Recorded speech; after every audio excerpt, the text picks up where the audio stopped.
Hey guys! David's saying, hi everybody. I'm so excited to start! Everybody! Ready to start the 𝗕𝗲𝘂𝘂𝘁𝘆 sisters and the beautiful storm even without makeup? Welcome ladies, welcome everyone to our lockdown beauty box party. It's so nice to have everyone here. So for those of you who've just joined ladies, basically what I'm going to be doing is showing you guys how to use the products that you have in your lockdown beauty boxes. And what we're going to be doing is creating a really nice wintry monochromatic sort of look. Okay, cool. So we're going to start with the primer oil. So the 𝗕𝗲𝘂𝘂𝘁𝘆 primer oil it's actually one of my favorite products that I often use in my kits when I'm working on my clients. To just show you quickly what I do to incorporate the primer oil, you can apply it to the face before your application. It's going to give you a really nice dewy finish to your look. So that's really why I like to add an oil to my foundation. I put it on my elbows, Teresa puts it on her all over. On my knees. It smells so nice as well. So it just creates a fuller skin and vitamin enriched as well. Vitamin enriched. Then we have the liquid foundation, which is what Storm is applying all over her face at the moment. It's matte, it's oil-free, and it's light coverage. So it's actually, I quite like wearing this on a daily basis. Yeah. And it's also paraben-free as well. Cruelty and paraben-free. Yes. Foundation set, it's creamy in texture and it's quite like a nice thick coverage. So those are the ladies that also have the lockdown beauty box, so that's super exciting. I hope they're having fun. And I can't wait to see your videos as well. If you guys are filming yourselves, remember to hashtag lockdown beauty box party or hashtag lockdown beauty box. Yay! And tag us at 𝗕𝗲𝘂𝘂𝘁𝘆. Awesome, I think Storm's done and it's okay. So basically what I did, I just want to show you the ladies what I've done. So with your, you can do this with a sponge as well. Or you can use a foundation brush. You can use your fingers as well. Remember, makeup is art, so it doesn't matter what you did to get to the end result as long as you get there. So whatever you're most comfortable using. But all I did was I put my foundation a little, I didn't actually use that much, which is also nice. It's going to last a long time. Just a little bit onto the brush. And then all I did was add literally just one drop. You also don't want to put too much on because you don't want to be like too shiny, but I love that this is not greasy, so you're not going to look shiny at all. You're applying with a beauty blender, so it's literally just 1 or 2 drops with your foundation, and that's going to give you a nice dewy finish to your application. What I'm going to do now is go in with the matte coverage concealer. Remember, with your concealer, it does need to be a shade lighter than your actual foundation color. The concealer is actually really, really nice. It's almost the same texture as the matte liquid, but it's just a bit more thicker and it's also buildable. So what I've done with the concealer is I've applied it all over my eye area. And the reason that I do that is it's important to make or to create a base for your eyeshadow application. So this is going to prolong the wear of your application, and it basically gives your eyeshadow a base to stick to. So you do need to make sure that you're putting it all over the eye area. Okay, I'm going to put a little bit of the pressed powder or loose powder, whichever will work the same way, just over the concealer. And what I'm doing here is I'm actually just setting the products. Obviously, this is also going to prolong the wear, and it also helps with the blending of your eyeshadow. Really great about the 2 palettes that you guys have in your boxes.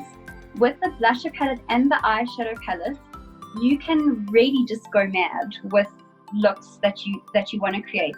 It's a really lovely range. It's a lovely range of different colors that you have to work with. In your blusher, these are really nice colors to sort of use. I call them your blending colors, basically. So, or your transitional color, you can call it that as well. So what you would do is start with one of these in the crease, and then you can actually take like your brown or your bronze and sort of blend it into that, and it will create a really, it'll give a lot of depth to the look instead of just using one color. So this is where you need to like really experiment, and you can get some really stunning looks.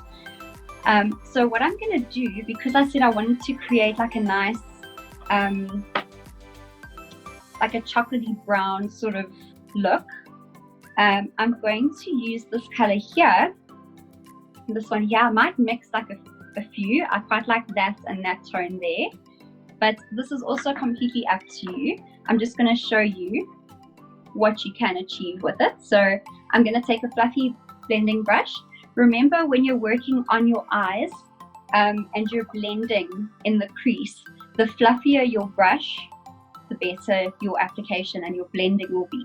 Okay. We've got the blusher here and the eyeshadow.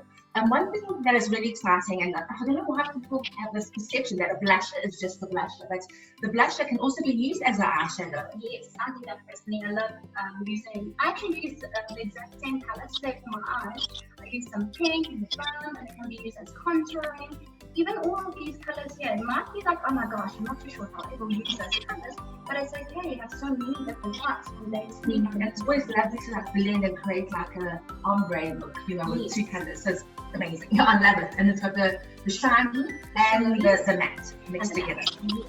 It's for you to mix and play with. It's art at the end of the day. So whatever you create is your canvas, and you can create your masterpiece. Hello there. So I've been using this color. I had my eye on this color for ages, and I was like, I can't wait to get my hands on it. So that's what I'm sort of using in the crease.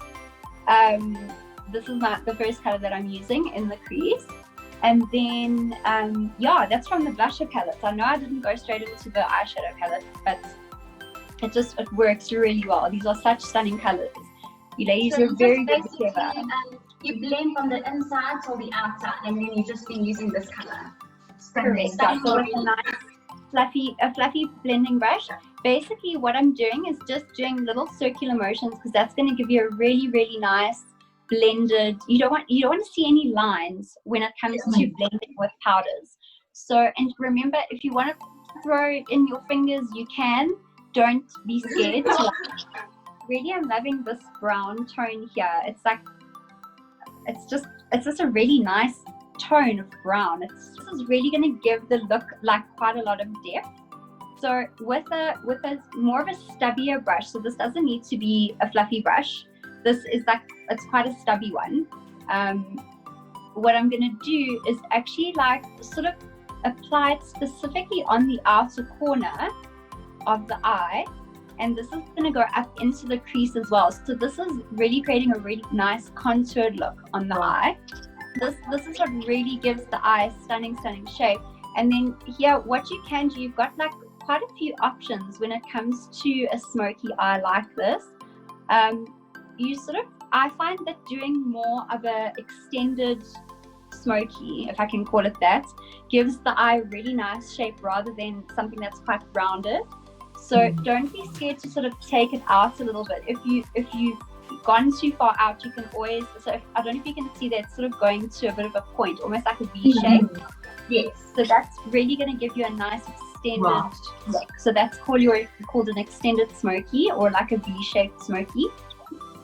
Again, if you're wanting something more natural, you can sort of keep it to within that roundness of the eye. It's still going to look really stunning. So yeah, I'm just going to sort of incorporate that into the crease now.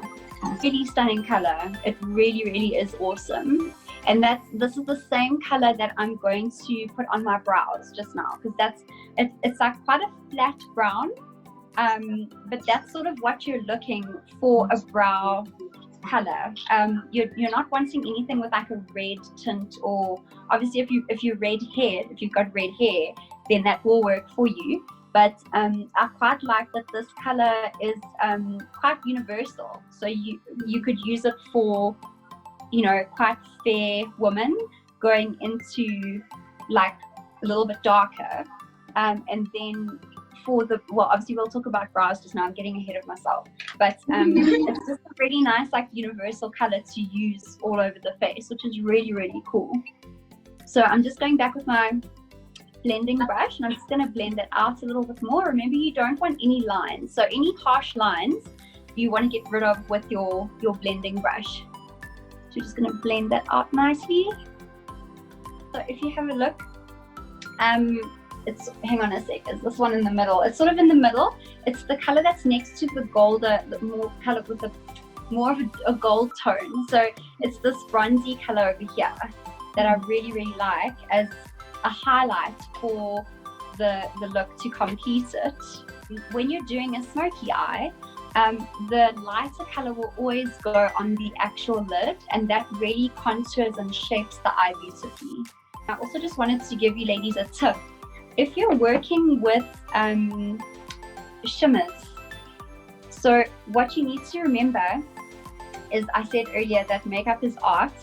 If you add water to your brush or a setting spray, I've just used a setting spray here, and wet my brush, you can actually intensify the shimmer of that eyeshadow. So that's what I've done here. So I've wet my brush a little bit, and then I'm just taking a little bit of the product and putting it all over like that. And don't, like, you mustn't stress about, you know, damaging your eyeshadow, because it's just going to dry. You're not going to actually create a problem with the eyeshadow if you do incorporate water or a setting spray into it. Your crease is always going to be a fluffy brush, something that's very easy to blend with. When it comes to applying your color over the lid, you're wanting a brush. This is such an ancient brush, you can see how old it is. Let me find one that looks a bit more decent, but you're wanting something that's quite flat, because what we're doing here is we're actually patting product into the skin or onto the skin, and that's going to give you a more intense shimmer. What we're doing here is taking it up into the blending that you've done on the crease or in the crease area. And then don't stress if you feel like you've put a little bit too much on. You can always go back with your blending brush and sort of just blend it out, but you can see that's giving like a really nice depth to the eye. It's making it like quite sultry and quite smoky, and then that shimmer there is just really highlighting that area. And we can actually highlight a little bit more on the inner corner, but we'll talk about that just now.